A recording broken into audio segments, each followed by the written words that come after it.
Pemirsa, penertiban pedagang kaki lima atau PKL yang berjualan di jalan protokol dan kawasan pasar tradisional terus digencarkan oleh Satpol PP Palembang agar kota Palembang menjadi lebih tertata.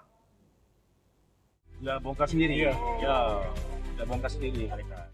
Kabid Tibum Tranmas Satpol PP Palembang, Budiman, mengatakan penertiban dilakukan berdasarkan Perda Palembang nomor 13 tahun 2007. Penertiban ini menjadi upaya pemerintah kota dalam menata wajah kota Palembang agar lebih rapi, tertib, dan nyaman bagi masyarakat. Penataan dilakukan di sejumlah pasar, diantaranya salah satunya Pasar Sako. Berdasarkan pemantauan, masih ditemukan pedagang yang berjualan di lokasi yang tidak semestinya. Sebelum penertiban, Satpol PP telah memberikan peringatan. Penertiban umum itu ke jalan-jalan protokol.